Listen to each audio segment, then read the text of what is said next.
Hey, Real Nerds listeners, your favorite host Ryan here to remind you that social media is great. How great is it? There's many ways you can find the Real Nerds on social media. You can download us on iTunes. You can listen to us streaming on Stitcher Radio. You can call us 720-6nerds5. Aw man, our website is so cool. You can visit our website, realnerdspodcast.com. You want to leave some fan mail? Oh, that's so easy. realnerds@gmail.com. Twitter? We got it, at @real_nerds. You can even like us on Facebook. Thank you so much. And hey, enjoy the show. Hey everybody, it's James Hart here. Just want to give you guys a fair warning. There's a sound glitch early on in the episode where you're going to just hear it skip a little bit forward every now and then. We had to use a different laptop. Not sure really what caused this, but we'll make sure that you don't hear it again. But after a little while, you'll hear it die down. And by the time we're talking about Chuck Norris, everything will just go real smoothly. So hang in there with us and enjoy the show.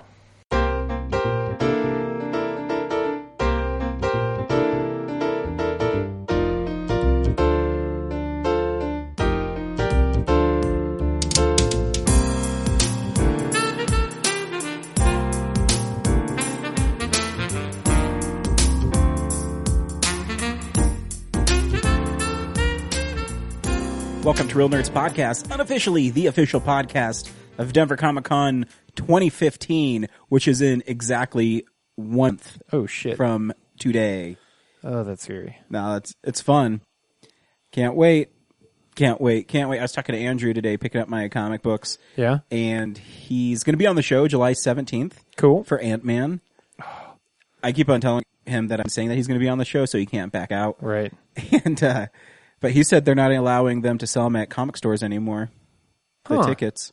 Really? You have to go through Ticketmaster, AXS, or who's selling them. Okay. Because the convention center needs to do a better. He says they need a job of keeping track of what they're selling. I guess that's fair. Cool. That, or they're trying to get more, surcharge. That could be. Yeah, I'm not sure. Like everybody has to make money. I'm not sure how much the theater or the comic stores were really making on that. Not much.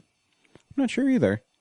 But anyway, cool. So, if you're wondering what we do, we go see a new movie and we podcast our experience to the world.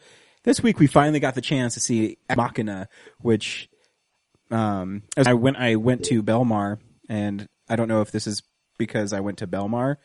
I asked for a one ticket to Ex Machina, and you said Ex Machina.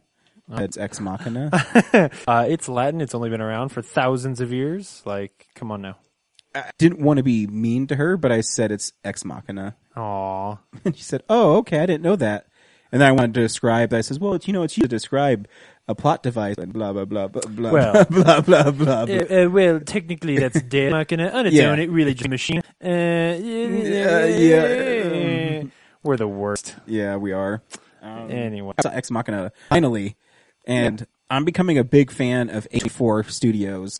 Yeah, They released Wolf Cop, I think, if I remember correctly. Oh, really? Maybe not, but they pick up a lot of independent movies and distribute. Yeah, and I think they did It Follows. Ooh, so, yeah, I think so.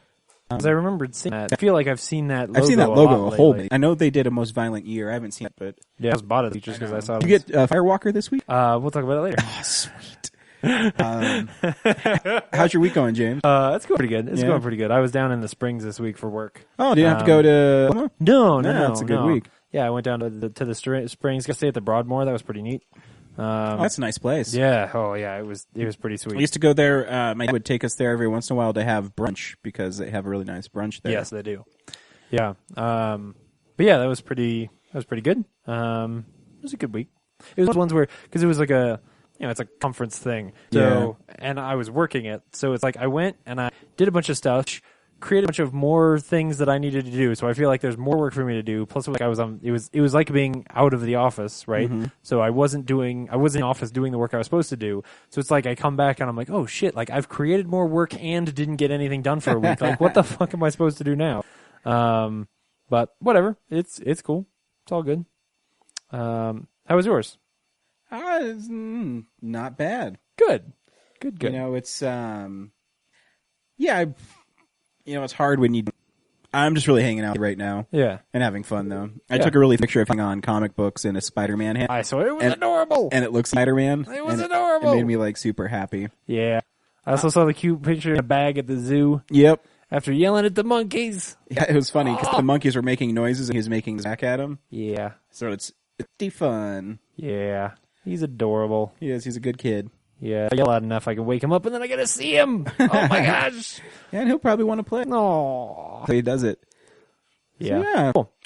Yeah, I'm kind of, just playing Mortal Kombat. How is it? Is it awesome? Yeah, awesome. I keep on beating. Tonight is actually fun. I'm for some reason I'm not very good on ranked matches because even though I'm home all day, I spend it with my son, so I can't play as much as I'd like to.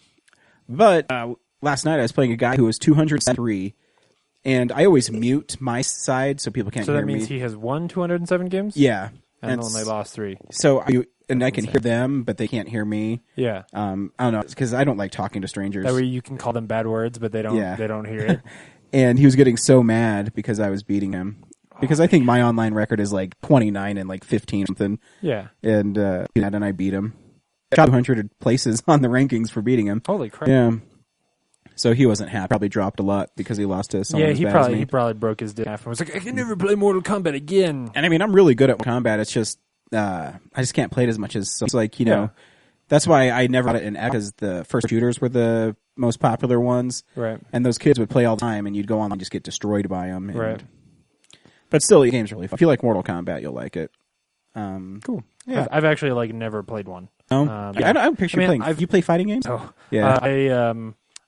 I've played some at the arcades, but not but usually I would get my ass kicked and then give up. If I get more quarters on this, I'm going to go play skee ball. Nice. Because if I play skee ball, you get tickets. then I can get enough tickets, and then I can get a Lego phone, which is all I want in the world. Hey, Lego is all anybody needs in the world. Dude, I was at the Walmart this week just staring, because I last weekend baby shower to go to, so I had to go buy some Duplos, because no infant should be without some Duplos. Even though they're for like a year and a half old kids. So, like, as long as doesn't matter. They need them. I always buy Agent toys for some of my nieces and nephews. He's playing with Jason action figures that are covered in blood, and like she's busty and horrible. Yep. Yeah, no, anyway, so I was there, and I spent more time looking at Legos for me than I did looking at the Duplos. I know I have to buy toys for my nephews, or for whatever reason. I'm like, I guess I have to go to Toys R Us around. Yeah. So sad. Brad isn't here this week. He's filming something for the Grolix, I think he mentioned. Yeah. The director for some video. What a loser. Totally. Way to be we also talk about movies we've been watching over the course of the week, movie news, comic books, reading, and box office numbers, movie podcasts. Yeah. I'll also mention we do have a new movie podcast. They're on their own, but they're also Nebulous Vision. Nerdfap Podcast. Check them out, nerdfappodcast.com. My buddy Matt, he writes a lot of editorials and stuff, content. So make sure you check it out. That's neat. We'll start with it. Let's start with some news. It's real news. Yeah, for me. Let's talk about some dumb stuff. Did you see the trailer for The Visit? I did not listen to it with sound. And when I was watching it, I saw sound footage, and it was also M. Night Shyamalan. I didn't want to watch it. So I only watched it because it was... Right, because I'm a big fan, and I like him. For some reason. I mean, I haven't liked the last things he's done, but was that Lady in the Water and Last Airbender? Is that right? Yes, and even Lady in the Water, like I could excuse because I knew the. Oh story no, he also did it. After Earth. Oh yeah, that's literally the 3. Yeah. So After Earth, and Last Airbender, Water. After Earth, palatable. Lady in the Water, I'm okay with because I know the story behind it. Right, so that movie was written based on like a fairy tale he invented with his kids. So it's like, okay, this is this fun little love to your kids. And it was before Pan's Labyrinth, so I was like, oh, fairy tale. And then I was educated about what an adult fairy tale should be. Brought to the school. Right, yeah. And then, The Last Airbender and The Happening are just trite, absolute garbage. Which is too bad. But I'm always hopeful that he'll... And this is not what I want. This is just like a horror movie, and it's just a really bland horror movie. Like, if there is something in this movie, this trailer does not make me want to go see it. Is it found footage? No, it's not. Shot handy cam. So maybe no one wanted to give him, so he has to shoot movies cheap. No, and yeah, it could be that for sure, because he's had a lot of failures, and a lot of failures with some big stars. But the problem is that what I like about him when he's doing, especially when he's doing stuff that's somewhat scary, is that they're really, even though you don't like most of his films, I think that they're actually pieces and not really horror films. Honestly, I saw the poster and I thought it looked interesting from the poster. Me too. And then it was him, and then I watched the trailer with no sound, and it didn't. It's just a movie where some kids see their grandparents, and their grandparents are maybe possessed with something and are going crazy and are being weird. And that's not what I want. Like, I want to write a movie about characters that I care about. I want heartwarming scenes on porches where people profess their love to each other, and then one of them gets stabbed by a person that should have been safe. Like, that's what I want. I want great movies. Maybe he should work on not telling a movie twist and just tell a drama. Well, here's the thing. I mean, I absolutely. I look at Signs or Unbreakable, and they really have twists. Well, no. I guess Unbreakable really does. I would say that Signs does, but I would agree. And I don't know if this one has a twist. Because he got typecast as that guy who makes movies with twists, and that's not what he should have gotten. Like, in it, Joss Whedon could theoretically get typed as the guy who kills characters you like. The truth is, he is defined by more than that. I feel like M. Night got super defined by the one thing that he did, or by that one like special thing he did. Yeah. Probably because The Sixth Sense was such a good twist. Like, it stood out so well. Yeah. And after that, as soon as there was a twist in Unbreakable, people were like, "Oh, did you see he's the guy who does twists." Again, because I think Unbreakable is a better movie than The Sixth Sense. I do too. I actually think that. And I think visually, he can be a great storyteller, but I don't know. I haven't seen that in him since did Unbreakable come out 2000? Yeah, something like that. 15 years. I feel very differently. That all three of the films that come after Sixth Sense are actually better than Sixth Sense. Because I think his characters get better and better over those four films. If you want to hear me and James discuss our differences, we do have commentary with Signs. Yeah. And where you and I just talk the whole movie, how I like that movie and you don't like that movie. Yep. Yeah, it's frustrating 2 hours of time, but anyway. Mine too. Counter. That's my life bit. Hey, you want to talk about, well, actually, here, did you see the of the Joker that just came out? I did. How do you feel? I mean, you have to be different. You can't be legend. You can't be. Yeah. So it's things where it's so we don't actually know what he's going to look on. Like, yeah, like he's real pale and he's got all these tattoos and stuff, and I actually kind of like that of it. There's just a few details. Okay, I don't really like the fact that he has the word "damage" tattooed on his forehead, but the rest of it I'm actually kind of cool with. And here's the thing: is Jared Leto's a great actor. So yeah. Oh yeah, I would. You're right. You have to see it on film and see it in motion. Right. Because too, if you look at the picture, it's actually paying homage to The Killing Joke. Right. So it's kind of like, just give you an idea of what he looks like, because the tattoo, I think it's on his left shoulder, that's the ha ha ha ha ha. The background of is the background of The Killing Joke. Yeah. Which that part I love. Mm-hmm. Like I said, I think the tattoos are cool. The style is pretty cool. It's really and his teeth. Until you actually see him talk in the movie, you don't know how he's going to really look. It's really just the word "damaged" on his forehead that I look at and go, is it damaged or deranged? I think damaged. Is it damaged? I couldn't make it out, so I thought it maybe said deranged. Yeah, they're really similar, but I'm pretty sure it's damaged here that I look at it. Yeah, I mean either way, it's just. But here too, it makes sense to me too. If you were someone unhinged as the Joker and it took place nowadays, you probably would have tattoos like that. Sure. Where, I mean, that's another way to express your instability.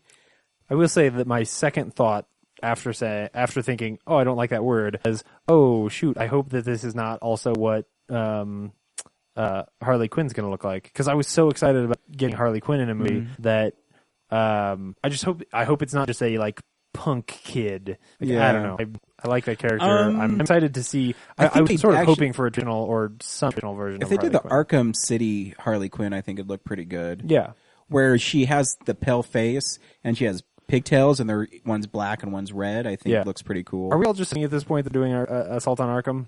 Yeah, I mean, I hope. I mean, either that. I think if they actually had Affleck at the beginning and did kind of a mad love with the Joker and Harley Quinn, I think kind of interesting. Because I was this launched while I was in the movie, and as I got out, I was with Rafe, and he was like, "Oh man, they revealed what the Joker's going to look like in Suicide," and he showed it to me, and the first thing I said was, well, I mean, you're only going to see him in like scenes when he's in a jail cell. And then I was like, oh wait, no, I'm totally just living on this assumption that they're telling Assault on Art again, which I'd be super cool. Oh with. yeah. I still think it'd be cool if they actually did origin story for Harley Quinn. Yeah. 'Cause Harley Quinn is obviously the person people care about. I mean, Will Smith's a shot, but whatever. Yeah.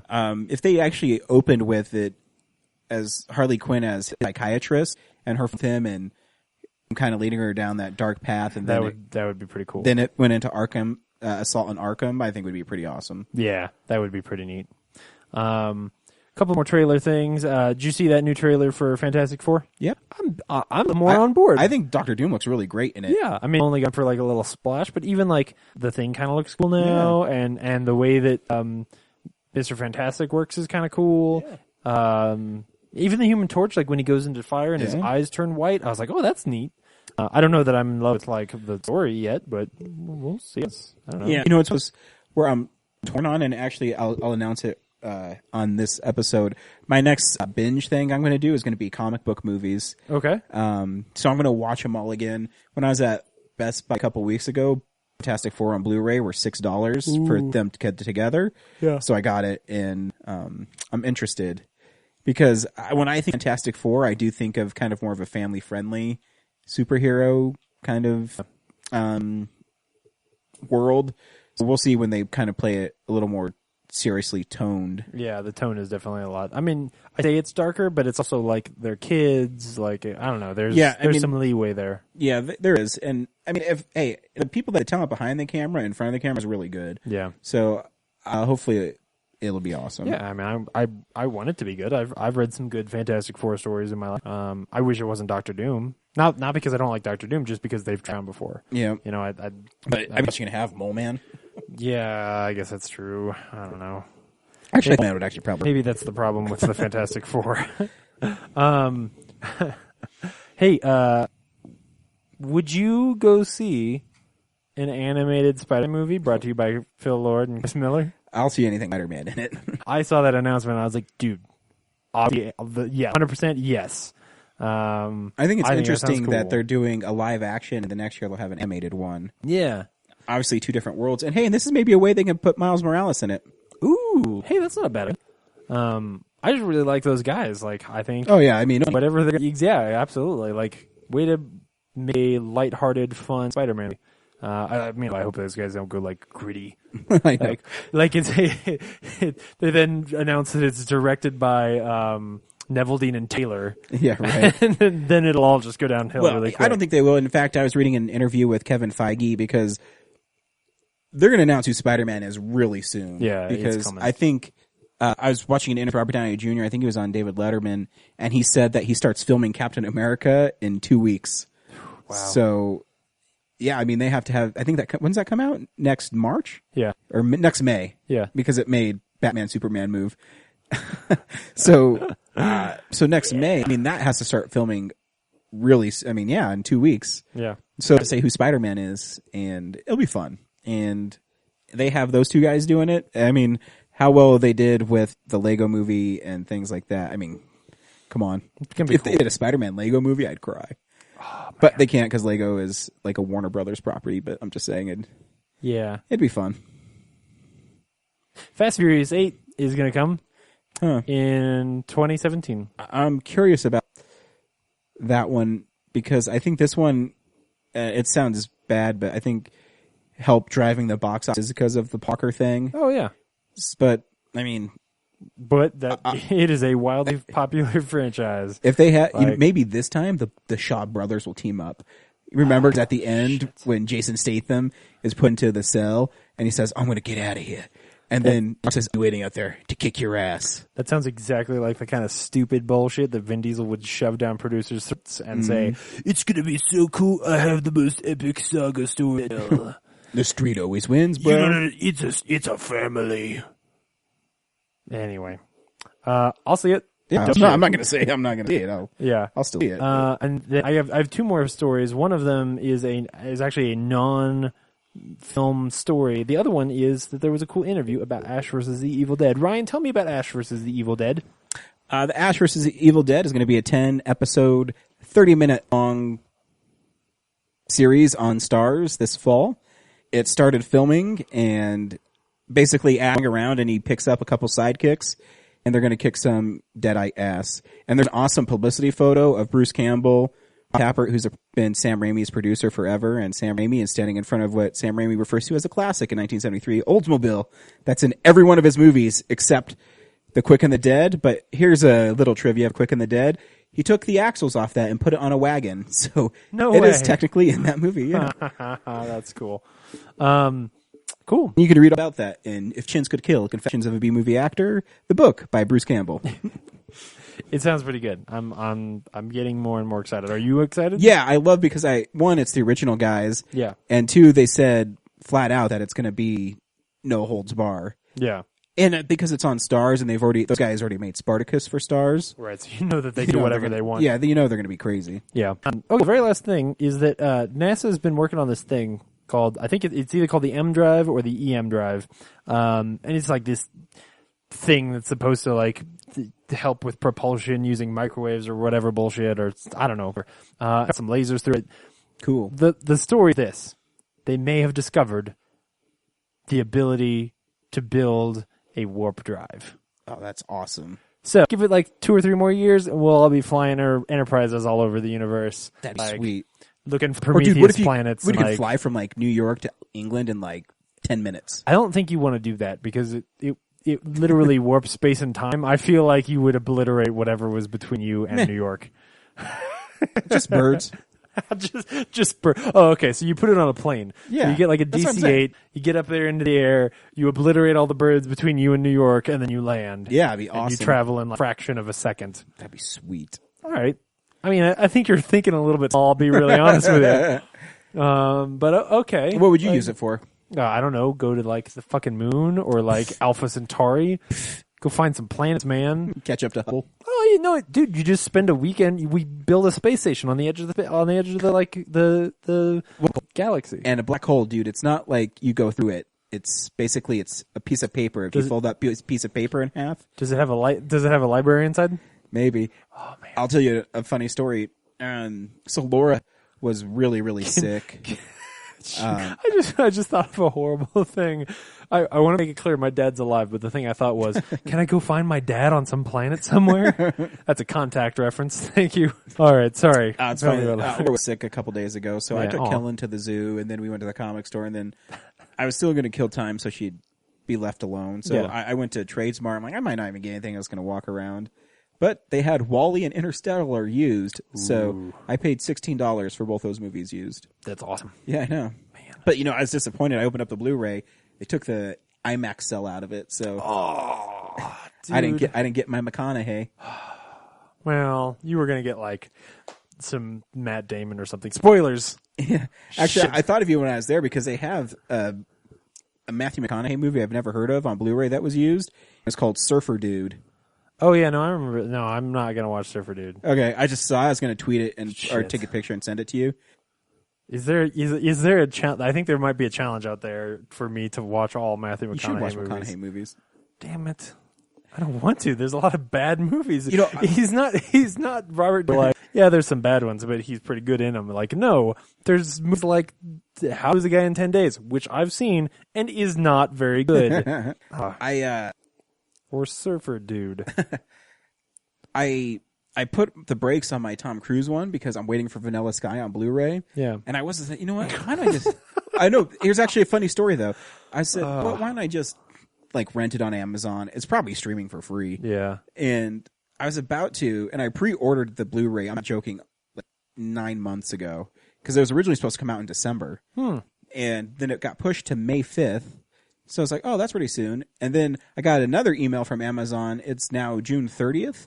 Shit. But they changed the box art is different now. It's Penelope Cruz and Tom Cruise about to kiss. Okay. And I guess it's loaded with new special features and it's a different cut of the movie. And it's like a huge, almost like a deluxe edition, but it's not mentioned as a deluxe. So that's why they kept on pushing it back. Like it has a commentary with Cameron Crowe and Tom Cruise. And does it come with like a like a free ticket to Aloha now or something? Like only thing I can think is that they're trying to cross promote it. Like I don't know. Use it as marketing. Maybe they are. I mean, they changed the cover art and everything, so Yeah. they actually. I thought it was going to be one of those bare bones Blu-rays Yeah, where they're going to put the movie on it and just send it out. I would too because it's Sky. So, like I said, I'm going to make sure I see that one. I just have to wait one more month, and then I'll finish. I have to watch The Outsider in that one. Oh yeah, The Outsiders. The Outsiders is just sitting on my shelf, still in plastic. Daring you to watch it. Actually, it's not that bad of a movie. Cool. That's all I got for news. Cool. What do you want to do next? How about what we've been watching? Cool. So, yeah, this is the stuff we've been watching. Not too much for me this week. I don't know why I didn't watch too much. I think it's because my wife was sick. But I watched Ghoulies today with my wife. Cool. I started watching Ghoulies too, but Kellen started getting a little antsy, so it's hard to concentrate on a crappy 80s horror film. He wasn't being entertained by He wasn't Ghoulies being 2? entertained by the Ghoulies. Ghoulies 2, not good enough for a 7-month-old. And when I was watching Ghoulies, I remember when I was young and I went to the Blockbuster or whatever video store my mom would take me to, I always got Ghoulies because I loved the poster for it. It's literally a little gremlin thing popping out of a toilet, and it says, "They'll get you in the end." It looks like a hand puppet, which it probably is. It is. And watching it now, it's not that good of a movie. But you watch it, and there's still some charm, though, to these animatronic hand puppets that just pop out and basically go... I mean, I could tell you the plot of the movie, but it doesn't really make that much sense. Yeah. Something about a demon worshiper who is about to kill his son, but then the mother stops him and the son grows up. And it's supposed to take place 25 years later, but the dude... The son grows up and what? Then ghouls climb out of his pretty toilet? much. It's supposed to take place 25 years later, and the dude's like 40 who's playing his son. And he shows up in a letter sweater that you get from high school. So I don't know if he's supposed to be in college or high school, but he doesn't look like it. Yeah. And so anyways, he starts to become evil like his dad, and he calls on the ghoulies to help him. And the ghoulies kill people throughout the film. It's PG-13, so it's not too crazy. But then at the end, after the ghoulies kill everybody and they're in this basement, and he resurrects his dad from the grave, and so he's like this zombie dude he's like a warlock, I guess. I don't know how else to describe him. Sure. And then you find out that the groundskeeper of his mansion that he inherited from his dad who died it's weird. He's actually a wizard. Yeah, is a wizard. And shit. No. So the I warlock. was kidding. I know you were, but it's true. And so at the end, the warlock is saying, "Hey, I'm gonna kill you," or whatever he says. And all of a sudden, bursts through the door the groundskeeper, who is a wizard. Willis. Groundskeeper wizard. And he says, "You will not kill that boy." And then they literally grab each other and shoot lightning out of their eyeballs, and then they both disappear. No. Yep. And then the ghoulies disappear too. See, the ghoulies are like the minions of... Oh, no. But then all the people live. They were murdered by the ghoulies. Oh, and they're all sitting there with come their back to life? throats slashed and chewed up and stuff. And then the ghoulies... they magically come back to life? life? Yeah, ghoulies die, and then they cut back to them, and then all their wounds are gone, and they come back to life. Oh, but that's not it, James. So when they're leaving the mansion, and they're driving away, they say, "Oh, our nightmare is finally over." The ghoulies pop up in the back. Dun, dun, dun, dun. This is stupid. It is stupid. And I'm watching, I says, "Man, why did I like this as a kid?" I think because I was a child. Is there nudity? Nope. Okay. I have no clue why you would like it. I don't know either. And they got me on the cover art. Yeah, probably. But maybe you really like the poop jokes where they climb out of toilets. They only do it for a split second in it. Oh. I know. They have this one scene where the ghoulies are eating dinner, the dinner that they're serving them. They eat dinner? They have a huge table full of prime rib and chicken, and the ghoulies are popping out of the food and eating it. But the people can't see them because the warlock made them put on these weird glasses so they can't see the ghoulies. I don't know. It's hard to describe, and it's not that great. But so he convinces them to put on weird glasses. Yep. So that they can't see the ghoulies. Mm-hmm. So when the ghoulies pop out of the prime rib and start eating it, they can't see them. Do they notice that the prime rib is getting smaller? Nope. They're being hypnotized, James. They're being hypnotized. This sounds like garbage. It is garbage. But Right. you know what I How's love? the second one? I just started it. I remember this one actually more from a kid. Maybe it's the second one that I really liked. Oh, okay. Because I remember the second one is the ghoulies go to a carnival and they take over like a haunted house and eat people in the haunted house. Yeah. So I remember that one being better. It might not be, but I've only got like 10 minutes into it. But it did make me laugh at the beginning. This old man is trying to kill the ghoulies. So he runs into this garage at this gas station. And in the middle of this garage in the car bay where they're fixing cars is a huge barrel of toxic waste that has no lid on it. And he dumps the ghoulies in there, and then the ghoulies pull him in. So he didn't even kill the ghoulies. The ghoulies just popped right out of the toxic waste. Why is there toxic waste in the middle of the garage? I don't know. And that's where I ended. So I haven't seen the parts after that. Gotcha. I also rewatched The 40-Year-Old Virgin because we talked about it last couple weeks ago for Film Explosion. I should watch that again. And it's still really funny. Yeah. Actually, I watched the theatrical cut because I found the Blu-ray for like $5. And I usually just watch the unrated cut because I had the DVD, and the DVD only had the unrated cut. Yeah. And so the theatrical cut is, I think, 20 minutes shorter, so it moves a lot quicker. I don't remember which one's better, so I'll have to watch the unrated cut. I was going to say, because that might be one of those movies where I would imagine that, like, just throwing in more, like, you know, dick jokes is probably a bad thing, you know? Because it's a genuinely good movie. Yeah, I think, if I remember right, I think the unrated cut does hurt from pacing issues. Yeah. But, you know, I just love the scene. I forgot that they go to the speed dating thing. Yeah. And then afterwards, his wife or his girlfriend comes in, and she said, You mean to tell me you wrote this girl was a hoe for show? Yeah, she was a hoe. Faux show. Then Wesley Pearl says, hey, you better put your bitch on a leash. I don't know her. It's just really funny. Oh, man. I love that movie. It's Yeah, a it's good time. good. It's a good one. And the last thing I watched this week is I finally watched The Fast and the Furious. Is that the fourth one? That's the first one. Oh. Had you never seen the first one? I've never seen the first one. Oh, shit. It's pretty good. Yeah. It's like a car racing movie, Uh-huh. which is way different than every other one of the movies I've seen. It's a movie about dumb kids who race cars and steal DVD players. Yep. DVD players. This one's like 1.3 million large.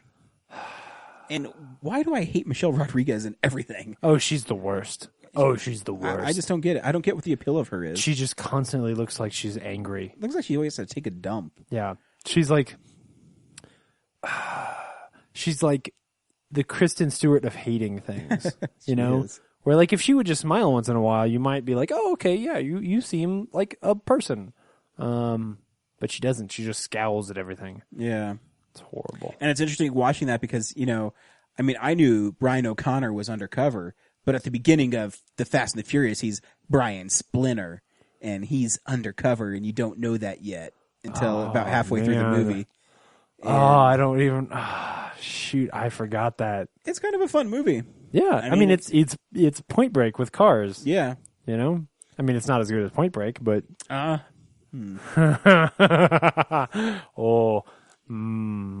is a real conversation to be had. Yeah, it is. I mean, I'd have to watch both of them back to back to really say that for sure. I mean, I watched Point Break recently, and I don't think it's that great.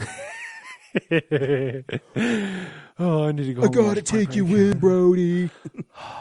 Yeah, but then I'm in the FBI. he just lets Brody like just swim out into the sea. He does. And he knows he's not going to make it. He knows he's not going to come back. But he lets him do it anyway.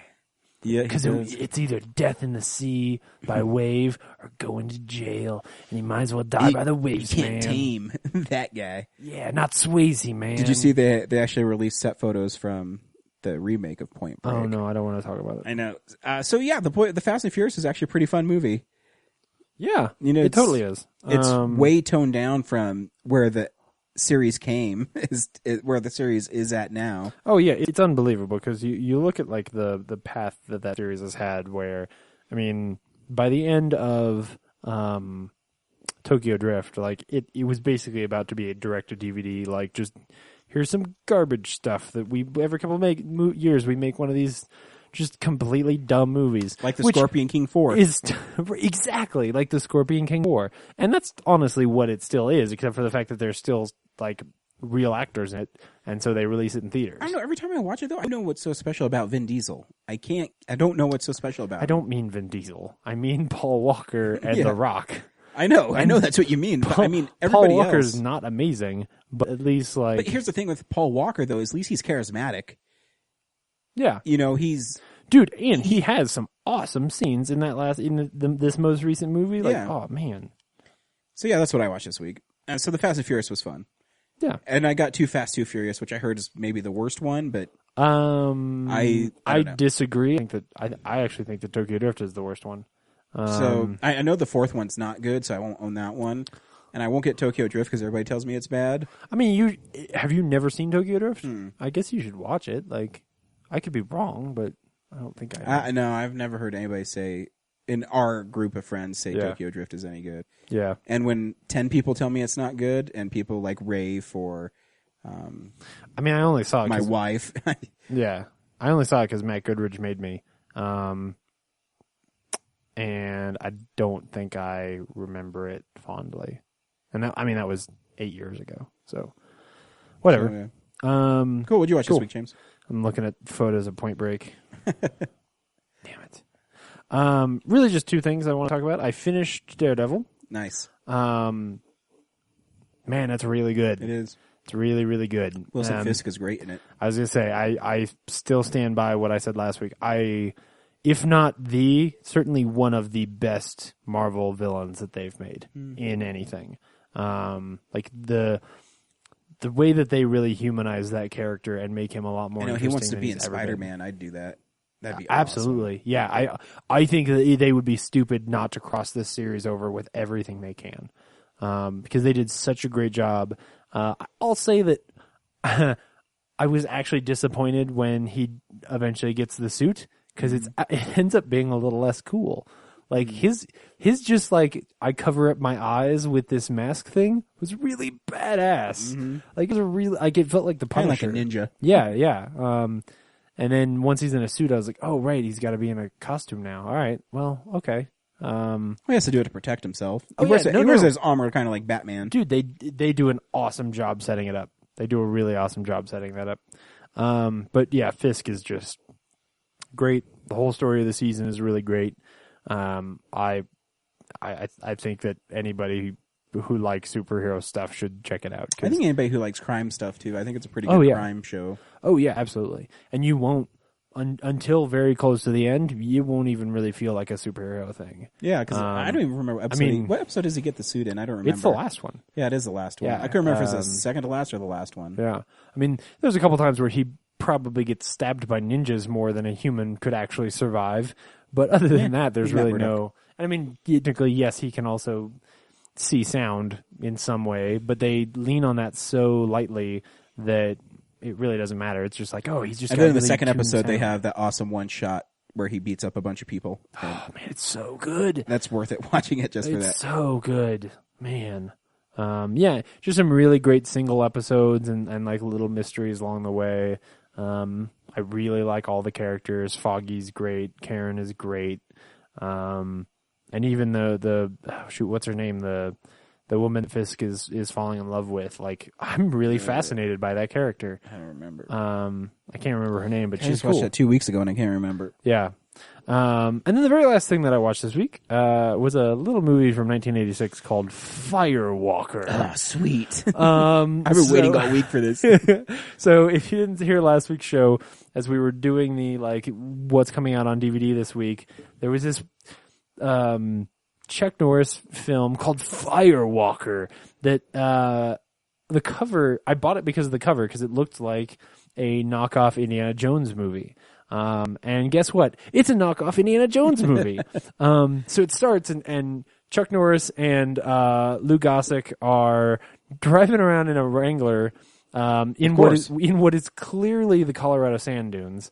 because it's a small patch of dunes in front of what I'm pretty sure are the San Luis Mountains. Like I gotta go into the credits and make sure, but it's gotta be it's gotta be the dunes. But anyway, they're driving around in the dunes, getting chased by these dudes in like a dune buggy, who end up catching up to them. And there's this dude who's like, he basically looks like Oddjob from the James Bond movies, only he's got this gnarly scar under one eye. No, he doesn't. Yeah, he does. And he plays the role of one Belloc, basically, where he shows up and is like, I know you found some like gold or whatever, but I'm gonna take it. Ah! And then he drives off in all his dune buggies with all his dune buggy friends, and like Lou Gossett and Chuck Norris are like, oh man, like we don't ever make any money on these jobs, and we're stuck out here. They get like tied up in the desert. And so in a way too, it's like Uncharted. Oh yeah. Oh, it's exactly like Uncharted. Sully it's and almost Nate. better, man. Like just wait and listen. So they get tied up in the desert and they get loose, and then Chuck Norris is like, oh no, Lou Gossett is mad because he spills the water that they have trying to get them free, and Chuck is like, oh no, man, all I want right now is a beer at such and such a bar. And Lou Gossick's like, but that's in Arizona, so and so miles away. And then in the next shot, they're in that bar. I don't know. Somehow they got out of the fucking desert. They drove their Wrangler, dude. You're right, yeah. No. The Wrangler's gone. They got tied up in the middle of the desert by the odd job looking dude. So they're sitting there and they're like, man, Lou Gossett is like, I'm too old for this shit. Like, I'm going to retire. Like, we never make any money. So it's also like Lethal Weapon. Yeah, it's all these awesome movies all tied together. Like, how can the movie not be amazing, right? And some garbage is coming out of Chuck Norris's mouth. Like, every line of dialogue he says he's just like watered down nonsense. And they're talking and having some dialogue or whatever. And this woman walks up and she's like, hey man, like I know about some treasure or some shit. And they're like, okay. And oh no, she goes to the bartenders like, I'm looking for some dumb dudes who can help me find some treasure. And the bartender's like, oh, you want to go talk to those dumb dudes over there? And literally, like that's what she says. Like she's looking for dumb people who can do a job. And so these guys get tied up with this woman. And to make a long story short, she apparently has some visions or whatever, and so she's had visions of where there's some American Indian gold, and she wants to find the gold, not because she wants to get rich, but because she wants to prove she's not insane. And they meet up with some American Indians, and they like hang out in their teepee and shit, and he tells them about this guy, Coyote. No. And yeah, and Coyote is also going to be like going after this gold or some shit, and then they just sort of leave, and then the movie just kind of meanders for like an hour, and nothing really happens. They go to like some jungle for some reason, but I don't really understand why. So why is it called Firewalker? I think maybe it's the Firewalker treasure or something. They say the word Firewalker every now and then, but I don't understand what the context there is. And then when you know that they're trying to be a rip-off Indiana Jones movie, when I kid you not, they're in another country, and all of a sudden, John Rhys Davies is there. No. Yes. He is not in this movie. So John Rhys Davies shows up, and he's big and lovable. He doesn't have an accent, but he is drinking an awful lot. And then there's just some scenes where they drink with John Rhys Davies, and then John Rhys Davies just sort of leaves. And isn't in the film anymore, and then they all of a sudden. I've missed the whole part where the whole time Chuck Norris is just trying to have sex with this lady. Like I don't even know that he is focused at all on trying to find the treasure. He just really wants her to fall in love with him. Like there's these romantic scenes where like they're by a fire and they cuddle up next to each other. Maybe that's why it's Firewalker. Because there's a fire and his name is Walker Texas Ranger. Yes. Yeah. So this whole thing is going on, and like there's a scene. Oh, you know what else this movie is? It's also Crocodile Dundee, because there's this scene where they're in the jungle, and the girl's like, "Oh, I'm gonna go take a bath," and she starts to take her clothes off, and he's like, "No, you're not," and she's like, "Why?" And then he picks up a rock and he throws it over into the lake, right next to the obvious alligator that has been swimming through the entire shot. that she should have noticed before he threw the rock, but whatever, she's a woman, so she's dumb, Of course. right? It's the 80s. Yeah, right. It's 1986, and they don't pay attention, apparently.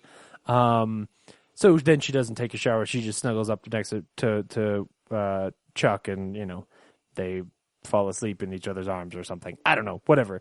Let's skip forward a little bit. So then all of a sudden, Lou Gossett is by the lake, and he's getting water out of the lake, right? And he's watching as they're like cuddling up next to each other, like, ooh, what's going to happen next? And then Lou Gossett just disappears. And they run over to the lake and they're like, wait, there's blood by the lake. And they're like, oh, the alligator must have eaten him. And Chuck gets mad. He's like, oh, damn you, getting eaten by an alligator. And she's like, but we have to find the gold. And then they make out. And then they go looking for the gold. And they wander into this cave where inevitably they find Lou Gossett hanging upside down. Or no, he's not even upside down. This is important to the story. He's not hanging upside down. But he's hanging over, what are those pools called that you find up in like the mountains or whatever? They've got sulfur and like hot springs? Yeah. So he's hanging over like this hot spring thing and it's kind of bubbling or whatever. And it's in this just poorly made set of the inside of a cave, right? And as soon as they find Lou Gossett is like, you guys got to get out of here. And then the trapdoor closes and, oh man, Chuck Norris is like, oh, I totally fell for that. So then Coyote shows up. Now, Coyote is an Indian pirate. So he's got like an eye patch and he wears really, really bad, like American Indian garb, like really obvious, dumb, cliche Indian garb. You come into my land, and I now will kill you. Yeah, pretty much. Sweet. Yeah. He talks about the gods and like, I will leave you to the gods. And so he's there and he starts to lower Lou Gossett into the water. Because it's so hot. Yeah. Feet first, mind you. So, and Lou's like, oh man, my legs are getting tired. He literally says my legs are getting tired at one point because he's like, holding them up so that his feet don't hit the water. It's so dumb. And they yell at each other, and then Chuck Norris throws this, oh, I forgot, there's like a magical knife thing that they find that is like leading them towards the gold or some shit. And he throws the knife at Coyote to try and stop Coyote, but Coyote just catches it, right? And then the girl gets away, which is a good thing, because then Coyote like goes and kidnaps her after he leaves Chuck Norris and Lou Gossett in this cave together. And of course Chuck gets Lou Gossett out of the ropes, or, you know, and then they go and try to find Coyote. Coyote ties her down and is going to like crucify her on this thing and like release some shit with the gods or something. I don't know. It doesn't make any sense. It's El Coyote. Yeah. And just so you know, that's the guy who plays Billy in Predator. Is it really? It is. Oh, it's shit. Sonny Landham. Billy, no! So they kill Coyote. The lady who has visions takes some dirt out and pours it all over Coyote's dead body, and he bursts into flames. Wait, what? Yeah, she pours magic dirt on Coyote, and he bursts into flames, and then they pick up a bunch of gold and leave. And then the very last shot, I kid you not, they're all hanging out, having champagne in some beach house in Fiji. And they're talking like, oh man, that was so much fun. We never have to worry about anything ever again. And then the camera pans back and the bartender is the guy who looks like Oddjob with a scar on his face. What? So sequel? And then he laughs and then it rolls credits. It's a piece of shit. Yeah, it's 4.9 on, while you're talking, I'm just looking it up on IMDb. 4.9. A pair of adventurers try to track down an ancient Aztec, Mayan, Egyptian, Apache horde of gold. Wait, what? Yeah. How is the Egyptians mixed in? I can see how Aztec, Mayan, and Apache might be mixed in because that's all, North America, Central America. Yeah, like the horde could have been taken from one civilization to the next, but somehow it's Egyptian too. Yep, nope, that sounds about right. Did it come with any special features? Oh no, dude! The menu loads and it just says play. It just says play movie and chapters. There's only 2 options. Is it one of those movies that you're like, this is one I'm going to show my friends because it's so bad? Do you regret your decision to buy it? Oh, hell no. It would be, except for like that middle hour where it just sort of meanders. But I honestly think I might watch it again at some point. It says it's a comedy. Does it? Because there's nothing action adventure comedy. There's nothing funny about it. They say things that they think are jokes. Like the characters say lines that they laugh at, but it's never funny. Here's something interesting. Chuck Norris has only been in 38 movies. Really? Man. I guess he was on Walker, Texas Ranger for a long time. Oh, yeah. I mean, I'm looking to see if they made a sequel to it. They did not. So, I'm sorry. El Quixote is going to... Oh man, he's never going to see the light of day. So when he lights on fire there at the end, he pops like there's fireworks embedded inside of him. It's really weird. That's awesome. It's so bizarre. So what it did make me kind of want to do though is I may intentionally start looking for like rip off Indiana Jones movies like this and watching them. You know which one I didn't think was that bad was King Solomon's Mine. Oh, I've never seen that one. It's not bad. He literally wears a fedora, and I think he has a whip. It's one of Sharon Stone's earliest movies. I think they literally just put it out on Blu-ray. Because there's actually two of them. It's like, I forget what the first one's called, and then I think King Solomon's is the sequel. It's basically, it's like a mix of Romancing the Stone and Indiana Jones, but not as good. Yeah. I remember as a kid saying, no, this isn't as good as those movies. Romancing the Stone is good. Yep. But Firewalker is not. If you're looking for a place to see movies, here's what's playing at your Denver Alamo Drafthouse next week. Hi, I'm the Alamo Drafthouse's Martin Starr, also known as the Security Man. If you are caught at any point during this movie talking or texting with your phone, I will shrink down from behind the screen, come out, and aggressively walk towards you, point my finger in your face, scold you profusely for all your neighbors to see. And then I will walk away with an apologetic gait in my stride. Everyone, enjoy the movie, and don't talk or text. So Merle Martin presents Two Lane Blacktop, which I don't know what that is. I don't know what that is. Either do I, but someone should see it. Yeah. Beer dinner. This beer dinner is actually being put on by one of Laura's friends named Devin. Cool. He works for one of those microbrews, and it's their beer dinner. So it's called Pump Up the Volume, which is, I think, a Christian Slater movie, if I remember right. Yeah. Death Proof is playing. Oh, shit. Action Pack is a Tommy Boy quote-along, which would be really fun. Vinegar Syndrome presents Madman, which is an 80s slasher film. Mm-hmm. And, of course, next week is going to be dominated by Avengers Age of Ultron. So make sure you log on to alamohouse.com and click on the Littleton icon and buy your tickets for anything you want to see at the Alamo Drafthouse, because they do sell out very fast, especially their little specialty things. Yeah. The craft dinners sell out almost immediately. Oh, man, Death Proof is so good. It is. I need to go and watch Death Proof. I still think one of my favorite lines in a movie ever is after Kurt Russell gets caught up to by the ladies. Yeah. And they say, I forget what they say to him, something about, "You did to my friend." And he says, "I'm sorry." It's really fun. When he's confronted by the girls and gets his butt kicked, he turns into a big old wuss. It's wonderful. Oh, yeah. After he gets shot and he drives off and is like pouring the whiskey on his arm to seal the wound, and he's just like freaking out. Oh, gosh. Kurt Russell is so good. Because what makes it so great is because at the beginning, he's so mean and cold. Oh, yeah. And I should watch that. And just movie. like maliciously so. When he gets Rose McGowan in his car and as she's getting in, he looks right at the camera and like winks at the audience. It's so cool. I know. I got that on Blu-ray and I haven't watched it on Blu-ray yet. Ah, it's so good. I should. Yeah. What do you want to do now? How about some stats? Sounds good. This is the box office stats. Furious 7, number one movie again. Yep. No surprise. Yeah, 29 million.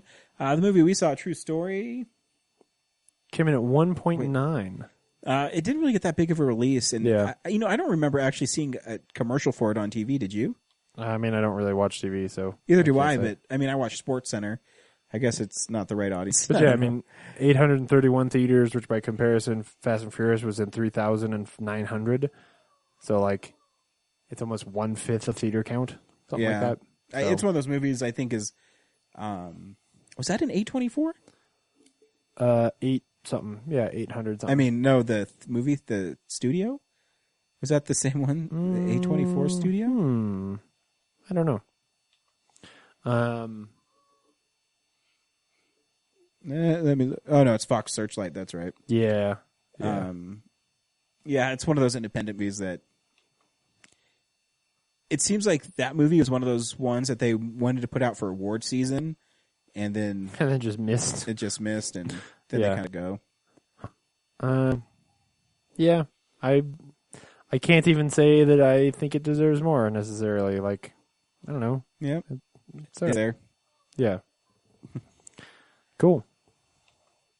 DVDs? Cool. DVD releases and Blu-rays. Paddington is the big one this week. I want to see that because me too. I think I'll wait till I can get it on Redbox or something. I mean, I don't think I want to own it. Yeah. But I've heard nothing but great things about it. Yeah. Like, I'm bizarrely curious. And I mean, it can't be worse than Inherent Vice, which also comes out on Blu-ray this week. Yeah, I don't care. I don't care. The Boy Next Door, which is Jennifer tell Lopez's Joaquin movie. Phoenix that he used to do fun movies. Yeah, he did, like Signs. The Boy Next Door with Jennifer Lopez. I like him in that movie. Which is some movie where Jennifer Lopez has sex with the boy next door. The cover says it's sexy and thrilling, so good for them. The Wedding Ringer, which is that movie where Kevin Hart pretends like he's friends with people. Mm-hmm. That is a movie where he doesn't have friends and has to pretend like he's other people's friends, right? Because that's how I feel about Kevin Hart. The Gambler with Mark Wahlberg, which another I one think kind of is went by fast. Yeah, did it even release in theaters? Like, I feel like did. it did. I think it was it January or no? I think it was Christmas. Yes, that's and totally it got what it lost. was. Yeah, it did. It did. Who is that on the cover? I know John Goodman is in it, but who is that woman? Anyway, Omar. None of these people sound familiar, other than Mark Wahlberg. I did watch a fun episode of Roseanne that I see all the time. You okay? Oh yeah, no, I just lost something. So Okay. keep talking. It's okay. Where Dan has to lends money to Artie, and then he finds out that he doesn't have enough money, and so he has to borrow money from a bank. And he comes back in, and Jackie's there, and he starts dancing, and it's really funny. I love that show. I like John Goodman character on it. I just love that show. Period. Dan Connor. Yeah, and Dan Connor is one of the best TV husbands to ever exist. Yep. The Your Helmet is So Big edition of Spaceballs comes out on what I think looks like a black Blu-ray case, which is pretty cool. Yeah. Is it weird that I'm more excited by the Blu-ray case than the movie?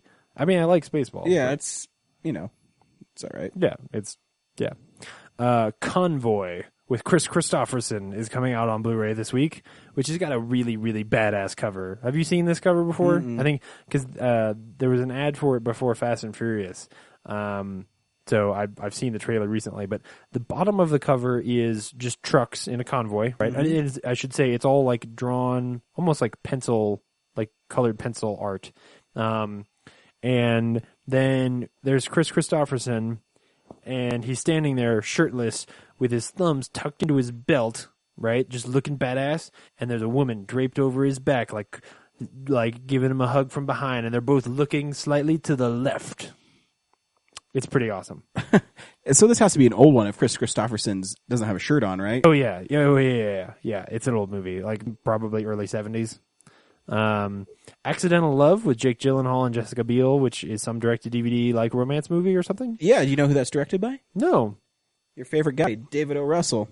No and shit. he hated it so much. I think he made it 6 years ago that he took his name off it and never finished it. Oh, so it's probably a good movie then. And then some guy came and I heard it's one of the worst movies ever made. I'm going to see it now just because I think that if he took his name off of it, it's probably better than most of the stuff he's made in the last 5 years. And then lastly, From a Whisper to a Scream. Now, I love that name. I think that's such a cool name for a horror film. It is. Starring Vincent Price. Isn't the cover badass too? He's like holding his own severed head. It is really cool, yeah. I read it's an anthology. I've never seen it, but it's a Scream Factory, so of course I get it coming. Yeah. Welcome to Oldfield. Stop in for a night of pure terror. That's what the cover reads, which is pretty cool. You know, in the late 80s, those anthology films kind of made a comeback with Tales from the Dark Side and obviously Tales from the Crypt on TV. Yeah. Kind of made it fun. My son is literally... See how creepy it is when he looks at the camera? Oh, you just see his eyes reflecting. I don't want to look at that. I don't want to look at that. That looks like a bad M. Night Shyamalan movie. It's funny, ever since he's become more aware, he doesn't sleep as well. Huh. It's because he wakes up and he won't go back to sleep. Yeah. I mean, I don't know if you heard him, literally talking for like 20 minutes just to himself. Aww. Maybe he wasn't talking to himself. Maybe he was talking to Grandma. Or maybe he senses a ghost. Oh, man. So since we've been talking about it the whole episode, A24 is responsible for While We're Young, Ex Machina, The Most Violent, or A Most Violent Year, Tusk, Laggies, Locke, Under the Skin, Nice. The Spectacular Now, Nice. and then both The Bling Ring and Spring Breakers. Wow. There's a bunch of other stuff in there too, but stuff that you and I have ever So seen it's or talked just about. an interesting studio. Yeah. Studio that takes chances. Yeah, it's a neat little set of movies. So, anyway, what's next? I have a comic book if you don't. I don't. What's up, nerds? It's the Comics Corner. My comic book kind of ties into, obviously it's a Spider-Man one, but Jerry Conway came back to do Spider-Man, and Jerry Conway, if you don't know, wrote The Death of Gwen Stacy and a bunch of really classic Spider-Man stories in the mid-'70s. And he went away for a while. He did a little one-off issue every once in a while. Yeah. But they decided to bring him back, and he's telling a really cool story about a creepy robot lady? about the mob. So in Spider-Man, you know, in the early 80s, late 70s, he was always fighting the Kingpin and always fighting Hammerhead, you know, these mob boss guys. Yeah. And so he's kind of bringing it back, and it's really a really good story. Because right now the main Spider-Man story is pretty interesting. He's trying to juggle having a company and being Spider-Man. So, you know, it's Peter Parker. Yeah.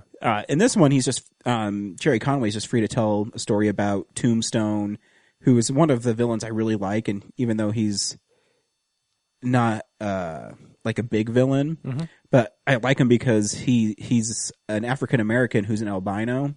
So he's made fun of his whole life, but it turns out his super power is his skin is as tough as concrete. So he got the nickname Tombstone, and he became a huge crime boss. And so he kills people, and a really interesting character. And the way they describe him, you probably saw him he was in the animated series, but he wasn't like he is in the comics. Yeah, I remember too. But his dialogue, his box or his dialogue balloons are faded because he only talks in whispers, and he's a really fascinating character. Anyways, in this, he's selling drugs to a judge, and this judge is letting criminals go, and it's creating a huge problem. The Kingpin is killed, in quotation marks, by the Green Goblin about 20 issues ago, and he wasn't killed. He kind of made his escape, and he had a doppelganger die in his place. And anyway, so there's a huge vacuum of power in the mob in the Spider-Man universe. And so Spider-Man and a detective who's team up to try to stop the mobs from overtaking the city. And it's called Spiral, and it's really well done. The art in it's fantastic. And Jerry Conway's writing it, and it's like he hasn't missed a beat with Spider-Man. He's still telling pretty funny stories, and it's funny. Tombstone always looked like he had sharpened teeth. Yeah. Because I went back and looked at it because I was like, I can remember him, but just so faintly. But yeah, he always looks like he... Yeah, he has pointed teeth. I don't remember the story behind that. But he really became popular in the mid-'80s because Robbie Robertson, who is the editor-in-chief of the Daily Bugle, J. Jonah James publisher, Robbie is the... Editor-in-chief. And so he risked to run with Tombstone, and he witnessed a murder, and he didn't turn in the Tombstone. And so when it caught up to him years later, he was thrown in jail. And the Tombstone wanted to kill him for it. It's a really cool story. I think it's Spectacular Spider-Man, like 179 to something. I forget. It's like a little 4-part issue series, but I love that stuff. And so you should pick up Spiral. They're numbered weird because for some reason, I don't get why they just don't make a second Spider-Man series every month. So it's Amazing Spider-Man 17.1 or 16.1 and then 17.1. They've only done 2 parts so far. And I'm sure you can still find them because it's one of those ones I don't think is going to... It's a good story, but it's not the prime Spider-Man. Yeah, it's not prime Spider-Man, so no one cares. Right. But it's Jerry Conway back on Spider-Man, and it's really good. Very cool. In this last one, Spider-Man fights the Hammerhead. Oh. And who also has sharpened teeth. Yeah. And he wins. Or does he? Oh. For now. So it's really cool. If you like Jerry Conway and you like Spider-Man taking on thugs and stuff, it's a good story. I feel like that was a metaphor for comic books. He wins or does he for now? I know, right? Like everything is so inconsistent and impermanent. And of course, go to Colorado Coins, Cards, and Comics. Ask Andrew if he can find you Spiral. You should be able to find it. They have a cool section now. Andrew reorganized the whole store. Is it like a section where they only put the cool books? Yeah, I mean, it really is. So you haven't probably been there recently, but I haven't. Andrew reorganized the store. So on one of his shelves now, he has all the Batmans, all the Justice Leagues, all the Spider-Mans, and all the X-Men. So cool. It's basically all the hot books you can find in one area. So you'll be able to find it if you can't find it, but just look under Spider-Man. Very good. Yeah. Cool. The review, right? Yeah. This week we saw Ex Machina. Yeah. James, should people go see Ex Machina? Yeah. I'm a big Sunshine fan. This movie is really smart, really cool, very original. Worth seeing. This is my favorite movie of the year. Oh, yeah. Yeah, probably me too. Almost definitely. I really liked It Follows, but this movie's on a different level. Mm-hmm. And, this movie's awesome. As I was watching it, I was just going, man, I really love this movie. The whole time I was watching it. Always a good sign. Yeah. Here's a trailer for Ex Machina. I just want to remind people, after the trailer, we will be talking about some spoilery things about the movie. This is a movie that we're both highly recommending. If you see the trailer and think you're interested, do not listen to our review because, yeah. Anyway, come back and listen to the review. Yeah, come back after you see the movie.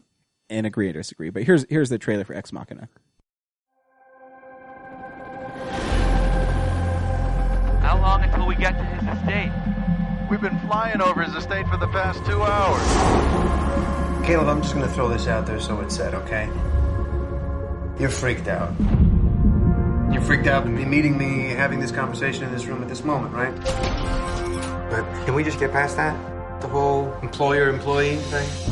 It's good to meet you, Nathan. It's good to meet you too, Caleb. This building isn't a house. It's a research facility. And I want to talk to you about what I'm researching. You want to see something cool?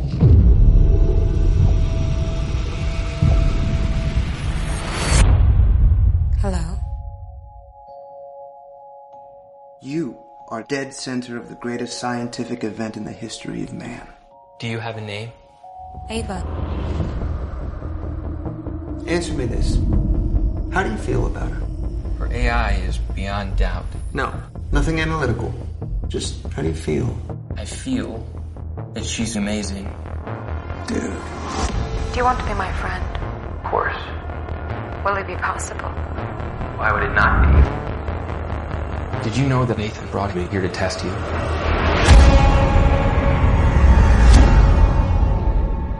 Caleb, you're wrong. Wrong about what? Nathan, you shouldn't trust anything he says. Does Ava actually like you? Or is she just pretending to like you? Self-awareness, manipulation, sexuality. Are you attracted to me? Now, if that isn't true AI, what is? Caleb, there's something I want to show you. Can we talk about the lies you've been spinning me? What lies? Today, I'm going to test you. Why me? Caleb, you have to help me. What was the real test? You. Is it strange to have made something that hates you? What will happen to me if I fail your test?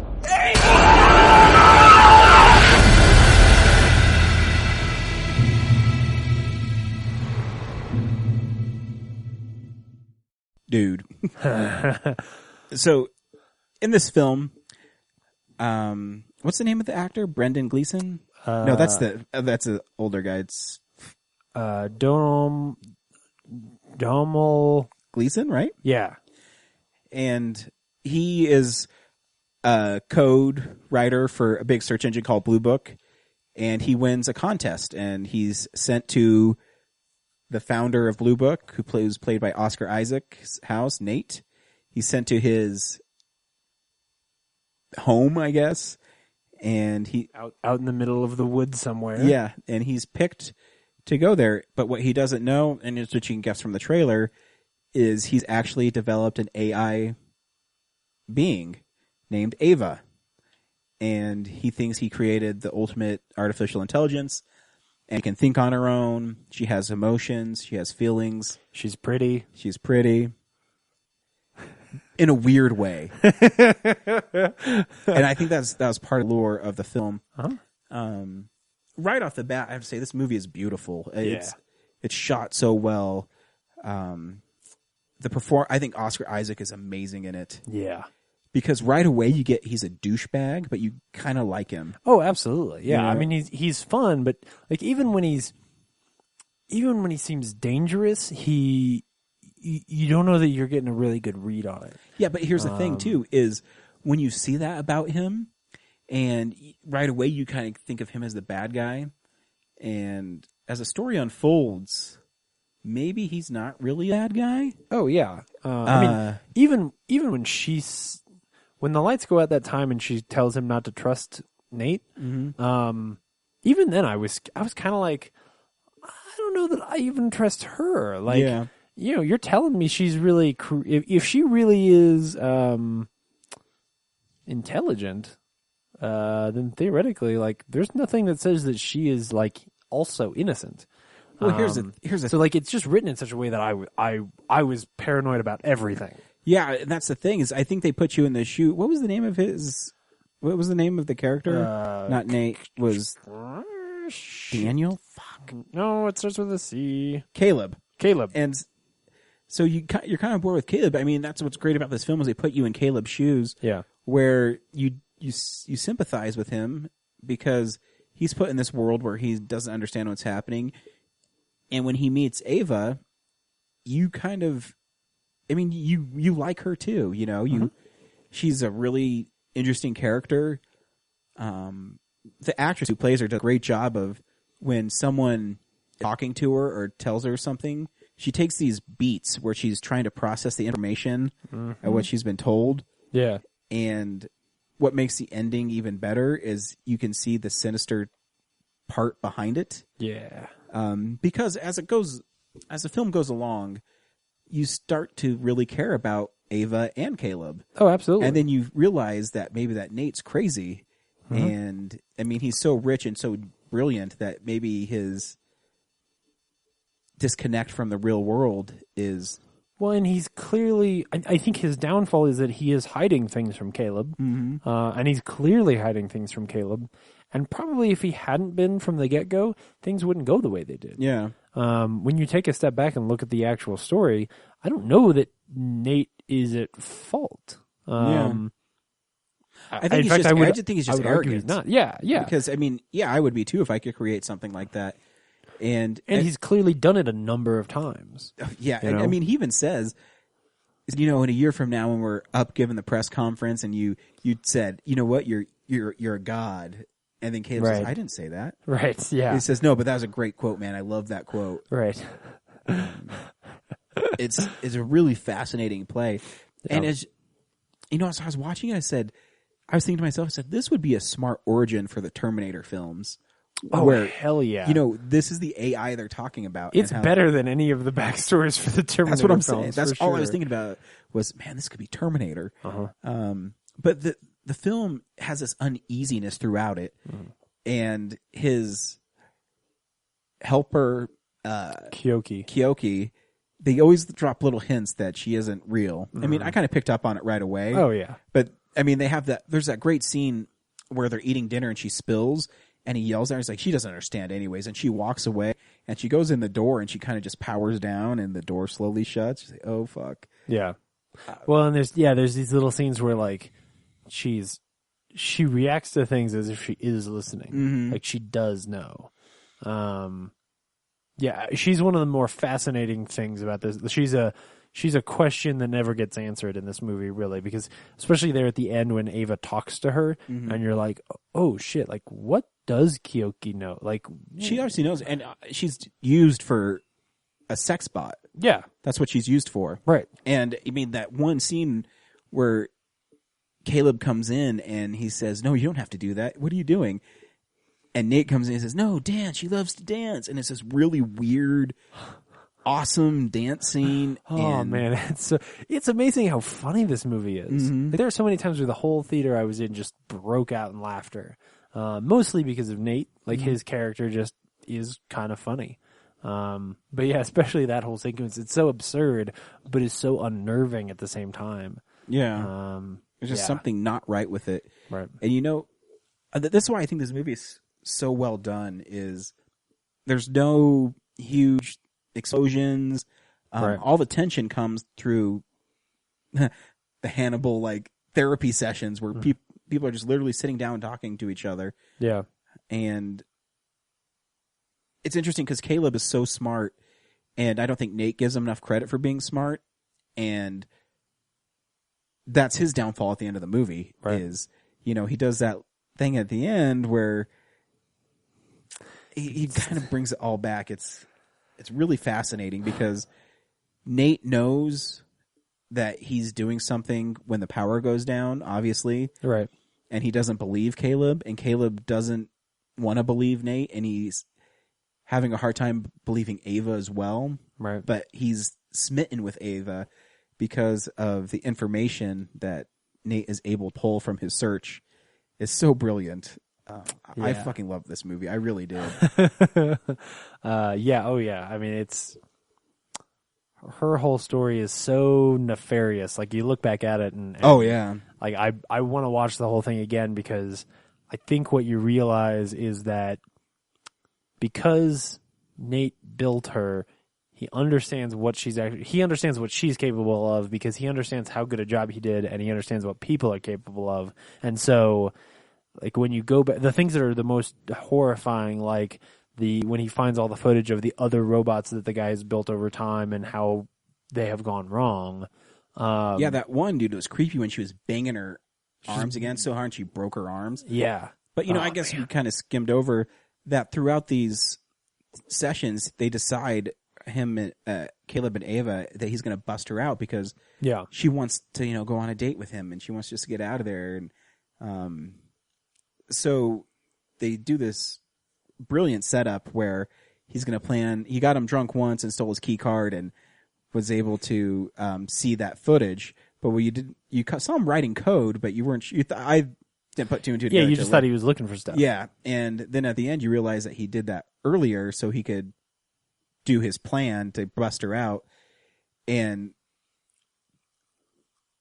dude, it's creepy when those, like, the violence isn't over the top. Nope. It's so subtle. It's subtle, but it's vicious. It's yeah, I mean, when they're fighting on the ground and they're, like, wrestling with each other, like, she doesn't overpower him. In fact, he gets the upper hand on her. Like, she's not super powerful as, like, some kind of robot, you know? She's just a person. But then, like, the way that they move and how cold and calculating that scene is. Well, yeah, because then, you know, Kyoki stabs him, and then he just turns around and hits her in the face, and it breaks her face, and she dies. Oh, man.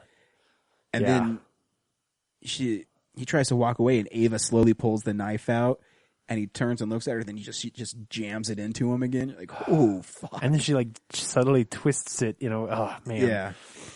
It's great. And then it has... The ending is so awesome because before you're kind of on Caleb's side where he wants to get, you know, Ava out of there because he cares for her. Uh-huh. And then And because, like, at that point, he realizes that Nate is going to take her apart. Yeah, and like kill her, basically. Yeah. And what's so great about the script and why it's so smart is Nate says, how do you know that she's not pretending to you? Mm-hmm. You know, because maybe she's just using you, too. Right. And they have that scene where Caleb goes in and sees all the trashed out robots in Nate's room and that he sleeps with. It's just really weird. And so Ava finally gets out and, you know, Nate's dead and she says, will you just wait here? And she goes there and she takes off the skin and she's making herself look like normal. And as she walks and she locks him in that fucking place and just looks back and says, fuck you, I'm out of here. Oh, man. It's everything Nate said she would do, she did. Yeah. Where, how do you know she's not using you, you know, to get out? And that's all she was doing. Yep. She was only using him to get out. Yeah. Because the same thing that Nate used to get Caleb to like her is the same thing she used against him to get her out of there. Yeah. So she's so smart that she figured out that that she was made to look like someone he jerked off to and he could get out, because I didn't understand why she had the drawings of that hair and everything until he said about, did you make her look like the pornography I'm looking at online? Right. And that's why she looked that way, because when she left, she didn't look like that. Right. She changed her appearance. It's a fucking great movie. Yeah, I mean, the question at the end then becomes like, does she do all those things? I'll say it this way. Does Nate know to be suspicious of her because since he made her, he knows she's not actually an AI, like that she's not a complete AI. Like he knows what he programmed her to do, right? Like he knows where, like somewhere inside of his mind, he knows where the fail points are, and that person is always going to do the same thing, or that if you build a real AI, that a human-like AI is going to understand it's inside a cage and do whatever it can to get out of it. Like, it asks a lot of really interesting questions that it can't give answers to. Is Nate, too, protecting Caleb at the end? Oh, yeah. Because I absolutely think he is. Because, I mean... Because Nate has watched so many of them, like, get vicious near the end, and he understands that they are actually kind of dangerous. I don't think he understands it well enough, right? Because he obviously ends up getting stabbed by one that he trusted. But he also understands that they're dangerous enough that when he realizes that they're free, he takes the stick out of his weights because he's like, well, I'm going to have to probably beat her head in. Like, he knows this is going to be a fight. I mean, when I take a step back, do I love it as much? I'll say this. I think the movie probably would have been better if directed by a Danny Boyle type person. Oh, yeah. I'm not a big Danny Boyle fan. I know, but I am. And I think that, what's his name? Alex Garland. Alex Garland does a really great job. But when I compare like the tension in this movie to the tension in Sunshine, like first time I saw Sunshine, it was tension nonstop. And this is certainly more subtle. I don't even know that it needs that, but I was never terrified the way that I was in Sunshine. I don't think you need to be. I think you need to create an uneasiness to it. Sure. And I'm one of those people. I don't think Danny Boyle's that great. He always does those weird drug-induced edits in his films, and I know you think that. I don't think it's in him. I mean, 28 Days Later, it's in 127 hours. But it's not in Sunshine. It's not in Sunshine, but yeah. They even have those weird scenes in Slumdog Millionaire. Yes. So, I mean, it's definitely a trademark of his. You're right. Thank you. I know I am. But it's not in Sunshine, which is probably my favorite of his movies. And it's my favorite Alex Garland script. But I mean, this is really good. It's up there. I mean, the guy, at this point, I will probably just go see any movie he writes because clearly he's writing the kind of movies I want to see. Sure. So yeah, it's definitely worth your time, and it's one that's going to stick with me for a while. When it was interesting, I didn't know how well it's gonna do, but I will say that it's the most people that have been in a theater that I saw a movie at 10:30 in the morning in. Oh, I mean, there was 30, 40 Interesting. people in my theater. Yeah. And, you know, we skipped over a scene, and I was kind of saving it because as I was leaving, I don't know why the dude stopped me, but as I was leaving, this guy stopped, and he says, "So was that guy a robot?" He's talking about Caleb, because Caleb started doubting himself. Oh, yeah, which is a really cool subplot. It's an interesting scene where you're saying, am I really an artificial intelligence that's been created? And he cuts himself open, and he's looking to see if he's I mean, honestly, robot. that is the point where the AI passes the Turing test, as far as I'm concerned, right? Oh, yeah. Like, when you've spent enough time with a robot that you don't know if you're a real person or not, like, that's a sign. And I thought that's why that movie was so effective, is I had a stranger ask me if he was a robot. I said, no, he's just... I said that's part of the film, is he's been messed with so much, and now he doesn't know what's real or what's not real, and so he's hurting himself and looking for... I love that scene when Nate says to him, like, I don't know, that was a pretty creepy video this morning of you slicing your arm open and smearing blood all over the mirror. And you're like, oh shit, you were watching that scene with us, weren't you? Yeah. Yeah, man, it's a good movie. Just really well crafted. Yep. You know? Slow burner. Mm-hmm. Like, it doesn't move slow, but it builds slowly. All the beats are there. They're very strategically placed. And the dialogue is all written so well that, like, you just want to listen to those people talk. Because speeches about Jackson Pollock are just as fascinating as watching a robot kill people. Yeah, it's really awesome. Oh, yeah, that talking about the painting. Right? Wasn't that an awesome scene? Or also, too, you know what scene was I thought was the scariest in the movie? Was when she was undressing, when she... because she said, "Do you watch me on the cameras?" Oh, right. And says, after she's dressed up for him. Yeah, and then she's taken off her clothes all seductively. And she's doing it on purpose. See, there's so many hints to know that she's not a good robot. First Terminator. Yeah. What's she gonna do out in the streets, man? I don't know. Is she addicted to killing now? That'd be awesome. Or she just stands out in cross streets and, like, throws people in front of cars. That's the first TX. Remember TX from Terminator 3? Yeah. That's the TX. Her arm turns into a gun. Yep. She can make her boobs bigger in order to steal guns from police officers. Hell yeah. I like Terminator 3. I was just going to say, I like that movie.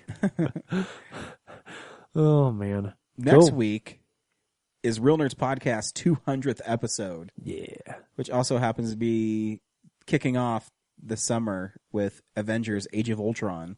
What are you saying? You're saying that Fast and Furious 7 wasn't the official beginning of the summer? No. I liked Fast and Furious 7, or Furious 7, and something tells me I'm going to like Avengers more. It's sort of hard to call something the kickoff of the summer when then there's like 2 weeks in a row where there's nothing to see. I know. So after the Age of Ultron, too, it's... Oh, is there another... Yeah, there's like a week. But I'm hoping that, because Schwarzenegger's zombie movie Maggie opens. Is it? But I don't... It probably won't come here. But yeah, probably not. Or maybe it'll be on VOD. Okay. We'll figure something out. But next week's all that matters. Age of Ultron. 200th episode. Man, it's exciting. It is. Very cool. Thank you, everybody, for listening. If you go see a movie in Denver, make sure you go to the Alamo Draft House in Littleton. Tell them the Real Nerd sent you. They showed some awesome robot clips in front of the movie tonight. That's so good. I can't wait till Laura's done with school so I can go back to Alamo full time. Oh man, they were so good. So many like weird Japanese robots. Japanese are weird. Whoa, no. With their stuff. I don't know who posted it? I forget, but there's a game show in Japan where guys are singing karaoke while being jerked off. What? Yeah. This is what? No. Yeah. No. Yeah, it's a true thing. Like obviously there's like a curtain going around it. I forget who posted it. One of my friends, obviously, but I don't know how to deal with that. I mean, I don't know what they're saying. I need to not know this. But the guy is trying to sing, and then it's a really attractive Japanese lady jerking him off, and then they have dudes in the corner just laughing and making fun of him while he's trying to sing and being jerked off. I don't like any of this. Yeah, it's a true thing. Make great food, though. And the video games used to be really great. Yeah, I like the video games. Yeah, Nintendo's good. Yeah. Bye. Bye.